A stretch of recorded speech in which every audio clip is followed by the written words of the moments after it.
Good morning and welcome to the Gold Goats and Guns Market Report for today, the 1st of November 2020. I hope everybody had a good Halloween yesterday. I took the day off completely. I had a complete kids' day. I played World of Warcraft literally for like 13 hours yesterday, then read a bunch. That's all I did.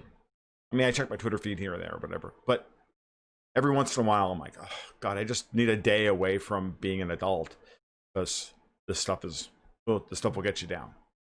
And while that's happening, of course, I want to talk about the election because obviously this is going to be the last market report we do before the election. I'm not going to do a live stream tomorrow night, but I will live stream on Tuesday for the election. I think that will be the kickoff where I'm going to shift the weekly live stream, I'm telling you now, from Mondays to Tuesdays so that I can go back to my martial arts class twice a week because I really need to do so. So I've been wanting to do this for a while now. I just haven't had the wherewithal to do it, and the election seems to be as good a reason as any.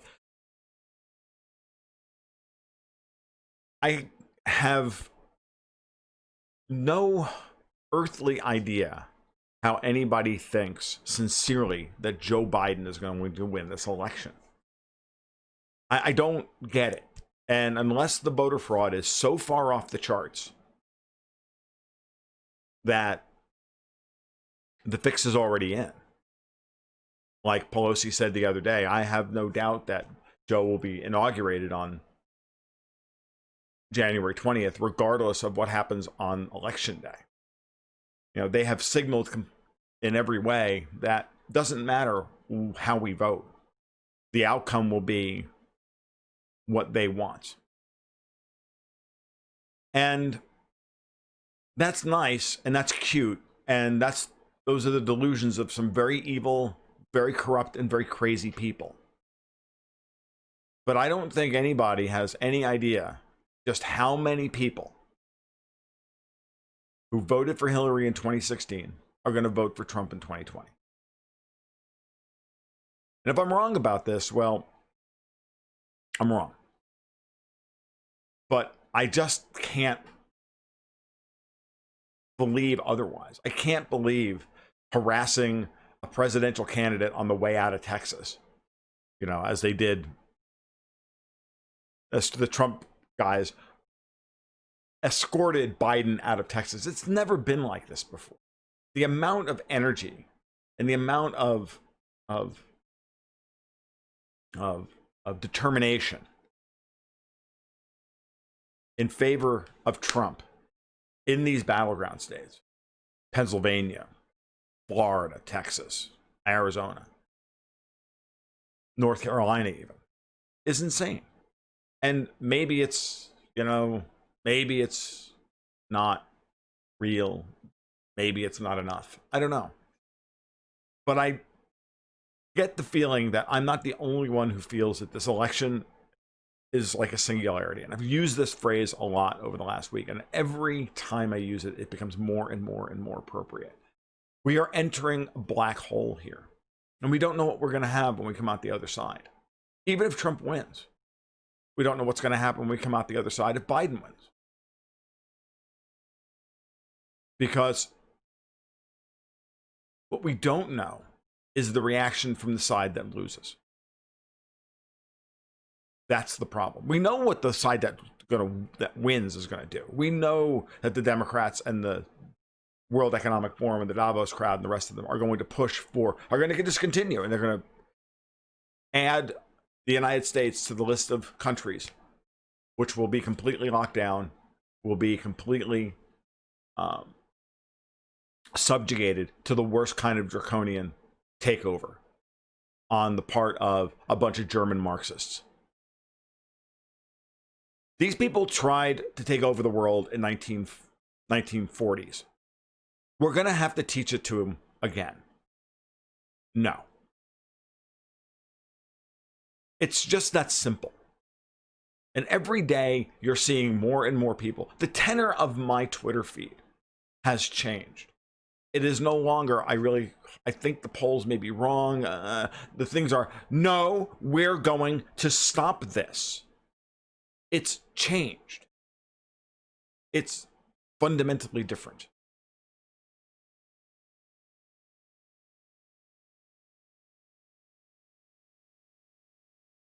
And that's going to usher in an end of being charitable to the other side. I've said this before and I'll say it again. There's going to come a point where they're going to, if we win on Tuesday, and look, I know a lot of you don't feel like Trump winning is a win.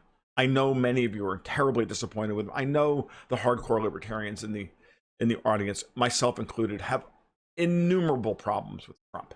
But this is a very clear choice what this election represents. Is it great that Donald Trump is the vessel for this choice? No, of course not. But he may be the best guy for the job at this moment in time. Would I prefer Ron Paul? Of course I would prefer Ron Paul. Would I prefer Rand Paul? Of course I prefer Rand Paul. Would I prefer Tulsi Gabbard? Yes. I got Donald Trump. You work with what you got. But if Trump wins on Tuesday, which is a win for people who do not want to be ground into atoms and serfs, because that's what's on the table. Serfdom or some vestige of freedom. It's not a good choice. It's nearly a Hobson's choice. But it represents a clear delineation. It wasn't a clear delineation of Romney versus Obama. It wasn't a clear delineation of Obama versus John McCain, or Al Gore versus Bush the Lesser, or Clinton versus Bush Sr. with that weird old homunculus Ross Perot in the background, who was awesome, by the way. Okay? Those weren't clear choices. These are clear choices. This is a clear choice. The Democrats pushed Trump into this position.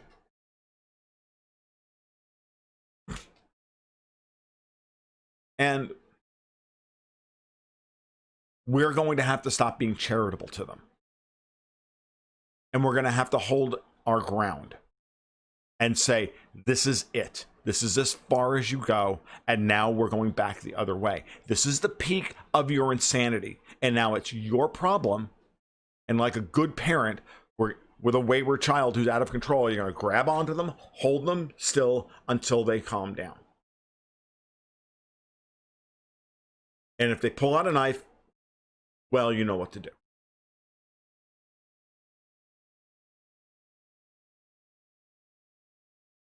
Michael Tracy said this morning that the idea that this many people believe there's going to be open civil war on Wednesday after this election is prima facie evidence or something like that of the power of the media to create mass delusions. I like Mike. He's the only progressive I can even stand to listen to anymore. But I think he's wrong. I think everybody's just waiting for the outcome of this election to confirm what they think. And if the silent majority, as it were, if the image of masculinity as embodied by these two guys in their public persona, in their on-screen persona, wins out here, if men stand up and take charge of the situation, like Trump is taking charge, there will be no civil war. It will be over very quickly. And that will be that. And the Bond villains who we're fighting against will regroup. And they'll lose ground even further. And they'll try some abortive version of whatever it is that they're going to pull off. Europe's going to get reset. Canada's going to get reset. Australia's going to get reset. New Zealand's going to get reset. Not the United States.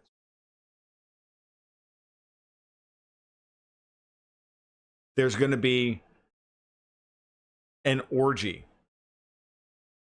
of Schadenfreude when Nancy Pelosi is walked out of the house and told this and has to hand the speaker's gavel over to somebody else and told to sit down and shut up.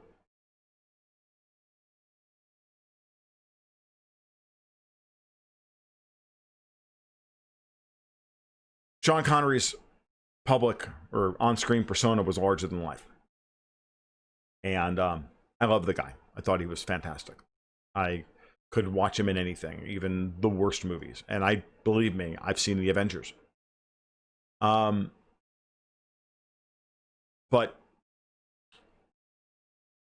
and I've seen all the original James Bond films. And I've seen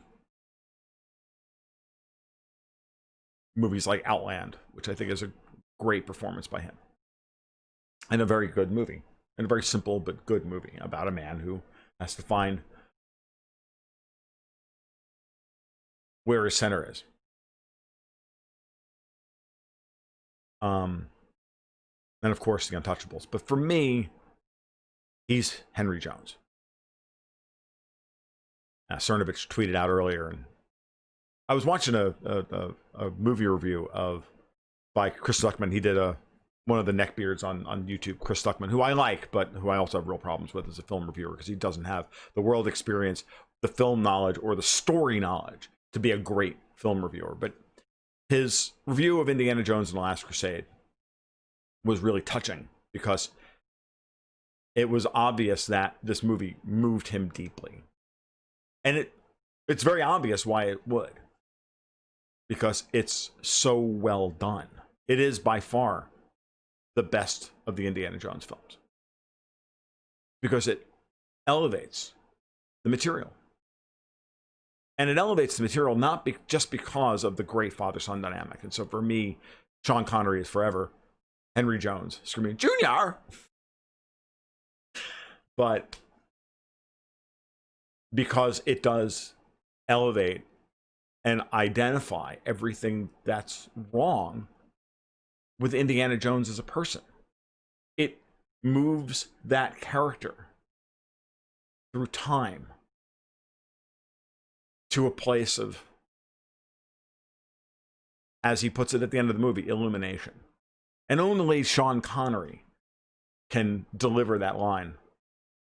What did you get, Dad? What did you learn? What did you get? Illumination. And it's like it's a great script by Jeffrey Boehm, and they all kill it. And I'll miss him. I've missed him for a long time. He's been off screen. The same way that I miss Gene Hackman and George C. Scott, James Stewart, and many others. So I'll miss Sean an awful lot. But I got Henry Jones. Doesn't get any better than that. All right. And I think that's his greatest creation, to play that far against type and still be that larger than life. Because who else could play Harrison Ford's dad? Let's get to the charts. Okay. It's a great story. One you should review. Okay, let's talk about gold. There's not really much to tell. I think on Wednesday and on one of the morning munchings, I said that, as we get into the close this week at 3:45 on Friday afternoon, if gold's not anywhere near 1848.90, you might want to, put some money on the table. Might be a good time to, take some of that money that you've got laying on the sidelines, put it into gold. Gold stocks, whatever you want to do. It's up to you. If that low held this week after what we saw in the markets, in the general markets, where we had a sell everything day or a couple of sell everything days this week, and it couldn't quite follow through. So, love what I'm seeing in gold here.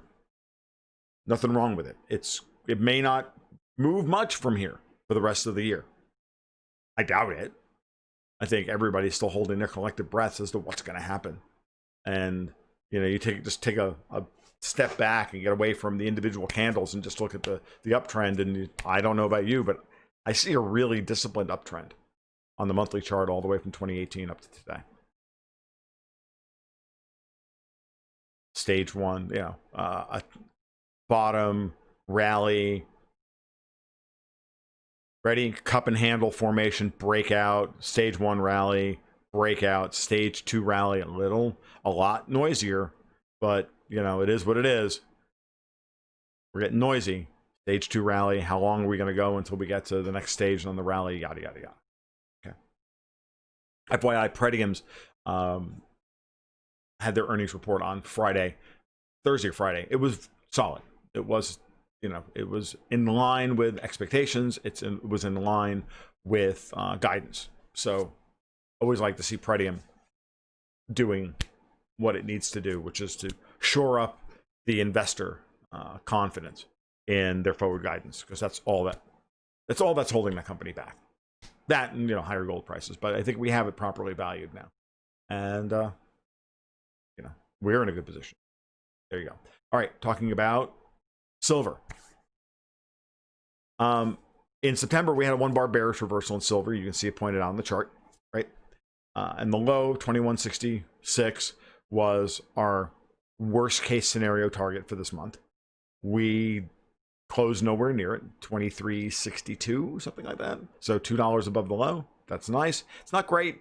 Had a chance to go above 25, but it's pretty obvious right now that the market has no interest in silver above $25 an ounce. Okay, I can live with that. We were trading at 14 earlier in the year. What are we going to do? We traded it at 11. We've traded at 16, 18. We're up. Here's 2019, 2020 after the rally, and we rallied to 17, and we're like, oh, that's great. 18, that's great. Now we rallied to 30, and we're at 23. That's great. Just wait. We haven't even gotten into the chaotic part yet. This is only the second inning. Maybe the bottom of the first. You got a long way to go. Silver looks good here. Not great. Always a possibility that this low could be violated in any kind of spasm. But I think with if Trump wins solidly on Monday or on Tuesday, sorry, and it's clear on Tuesday night that he's the winner of the election, that I think with that outcome, I think you're going to see a lot of people flood into dollars, and I think you're going to see a lot of people flood out of emerging market, and that's going to help all safe haven assets. So I got two charts this morning for Bitcoin, because Bitcoin is still the only truly interesting market out there right now. So first, the weekly chart to remind everybody that we had a breakout 2 weeks ago. We've had follow through, and then this morning, a little bit of weakness. But last night, before midnight, Bitcoin challenged 14,000. Did not close above 14,000. Closed at 13.8. We didn't get a daily close above the 13,929 level, the high from last year. We did get a violation of it. Always a good sign. Violations are fine. Violations are excellent. So we're looking for daily closes this week above 13,929 in Bitcoin. Because once you get a daily close above that, you get any kind of sustained daily close, you're going to have people coming in. The momentum players are going to come in. And they're going to start pushing the price higher from there. And they're going to keep challenging this zone. We had our first attempt to break through it. No surprise. Happened on Sunday morning, early Sunday morning. This is where we are. All right. But this is a very good looking uptrend, because every big move up is met with some trading sideways to consolidate gains, and then we break higher, and then consolidate gains, and then we're breaking higher. So it just looks like a normal everyday bull market. Kind of boring. Let's go to the monthly chart. Remember, last year and early this year, I told you this. So we had the high from last year, which I don't know why I have that marked. It's not important. Maybe because it's the high monthly close. I'm not sure. What's important here is that this is 13,929.40, which is the high, and that we got a 6-month downtrend. which eventually violated and closed below this low. I think it closed below this low. It looks like it did. I don't remember now. And then a quick one and powerful 1 bar reversal, break out the Corona apocalypse. So we got a reversal signal, 2 bar reversal signal, 2 bar reversal signal. Now, what have I always told you about reversals? The last one's the one that matters. So if you have this kind of situation, back to back to back reversals, meaning we've got all this chaos in here, but the bulls are winning out, right? That's what was happening here. And I told you that exactly that's what was happening. And then we have an uptrend, a potential in September for a reversal signal, narrowly avoided by about $40. And then look at what happens in October. That's impressive.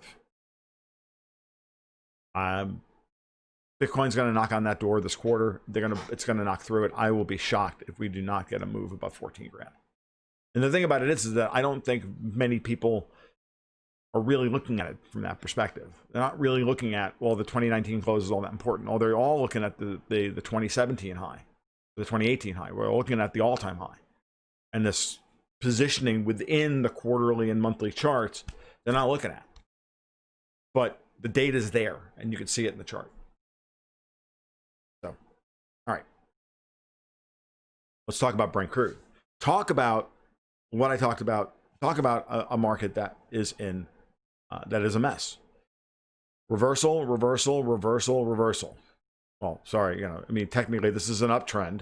Reversal signal, reversal signal, reversal signal, reversal signal, reversal signal. It's technically 5 reversals, even though I would hesitate to call any of this an uptrend. But technically it is, because you know, technically is. So oil is dead and is going to die from here. And you can expect $30 a barrel. The dollar is going to strengthen. Supply shocks are real. Emerging markets are going to get drained. Europe's on lockdown. Australia's on lockdown. New Zealand's on lockdown. Their economies are going to collapse. They're purposefully trying to destroy the oil industry. So don't be long oil unless you're in its bid prices, which we kind of are. We have a couple of positions that could be better, right? But that being said, what's happening now is investment destruction. Excuse me. What's happening now is the oil industry will be uninvestable in the West for a long time. And the Davos crowd are signaling that they're not going to put any money into the oil industry, and they're trying to destroy it. Now, whether or not that's going to work or not is a different story. But what it does mean is that there's going to be supply constraints, and that the oil market will be a mess all through 2021 and probably into 2022. But the best producers are going to be able to weather the storm and weather the down market and come out the other side, having consolidated even more market share when these people fail and they fall on their face. Okay? So watch this carefully. You don't want to, being bearish on oil is never a good scenario, because it always means that we're in, things are in serious trouble. The bigger picture, the global economy is in serious trouble. But this time, the global economy is in serious trouble for purely political reasons. And then if on the other side of this great reset where everything goes nuts, there's a war that breaks out, well, then oil is going to go to $100 a barrel. So, and then the markets won't be ready for that. Going to get crazy, people. Going to get crazy. And your best way to beat that game is to not play. The euro. I'm only showing you the weekly chart here because the monthly chart doesn't show you technically any breakdown. October is an inside bar versus last month's nearly bearish, uber bearish bar of all time, right? Missed it by 20 pips. As far as I'm concerned, it's a reversal signal, but whatever. They have they play their games, we play ours, right? To quote Gunnery Sergeant Hartman. What's reality is that there was a breakdown. There was a 4-week uptrend that couldn't close above the high from the breakdown bar, and then we have a 1 bar breakdown. I hesitate to call this a reversal bar, because really this is the reversal bar, right? Okay, this is consolidation, because we haven't broken this low yet. So you got to get a weekly close below $1.1612. Trump wins this week, you can guarantee that one. I'll put money on it. I mean, I don't bet money on anything right now, but if Trump wins the election on Tuesday, or it even looks like the Democrats aren't going to fight it, are you kidding? Euro's going to $1.14 overnight. It's going to just collapse. Go right down into this range down in here. What other option do they have? The United States will be a bastion for capital, and Europe is locking down their population and telling them they're not even allowed to have Christmas, because you're going to own nothing and like it. Last chart of the day is the NASDAQ. And this is why I think I'm right about this. The NASDAQ and the Dow, but the NASDAQ in particular, because it's been leading the market, had an opportunity. So last week, it tried desperately, right? Or this is last month. Last month, it tried desperately to throw a reversal signal and failed miserably. This month, we got no new high and follow through the downside, but no close below this low. We closed at 10,911. The low from August was 10,763. This is not a 2-bar reversal. Missed it by 150 points. Significant, not 20 pips, not 0.2 points, 150 points. So no reversal signal here. But if we get a break to the downside, looking at this week's statistics, or this month's statistics, if we get a break to the downside over in November, the possibility from here of breaking this low is 56%. Only 1% chance of making a new high, because we don't have November on the chart yet. So in November, this is what we're looking at. If we open where the NASDAQ closed on Friday, on Monday, there's a 50 to 1 chance that we're going to go below this low. Still not very high. It's still not committal. It's only 56%, but there's almost no chance of it making a new high. Again, you think that if Donald Trump wins the election on Tuesday night, that the NASDAQ is going to sell off? No, of course not. But if that break happens, this low then comes into focus, and this low is what matters. And so this 56% represents the distance from the bottom of the body of the bar here to the low. That's a 56% chance. This 30% chance is the distance that once this happens, we go from here to here. Because violating this low would be bad. Like, really bad. With no 2-bar reversal signal here, even a mild sell-off that takes us down into the 10.5s would be acceptable. Breaking this low and setting up lower low expectations after a lower high here would start a downtrend on the NASDAQ back towards the 9,000 level. Okay. We get no close below that, maybe that will be your new low. But what you want to see, if you're, a NASDAQ bull, is that this low holds through November. That this low is violated, this low holds, right? And then the market trades sideways for a little bit, consolidating these gains, and then we blast higher into 2021. And given what they're trying to pull off, and why I think I agree with Martin Armstrong, like I said, Martin Armstrong is saying that he's heard that on January 1 they're going to try and reset Europe. Right? I buy that narrative. Looking at the charts, looking at the way they're acting, looking at what they're doing, I buy all of it. I buy everything that that Patrick Henningsen said about about Boris Johnson in the UK in the grand scheme of things, that, you know, he's as much a part of the World Economic Forum as the rest of them. The question is whether it's going to happen in the context of an independent United Kingdom or one in vassalage to the EU. No one will exit trade talks on either side until they know what's going to happen in the US. And then Johnson will stick his finger in the political wind and decide. If Trump wins, he's going to go for a hard Brexit. If Biden wins, then he's going to capitulate, and there will be no Brexit, and he'll be thrown out of office, and the globalists will take over. And he's already set it up for both outcomes.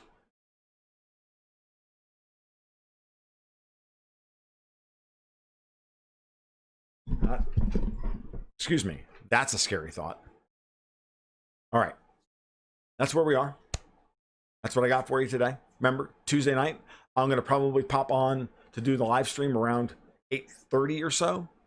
8 o'clock, 8:30, in that range. I don't want to do it too early because Camille goes to bed early, unless she's going to join me, which she might. We'll see what happens.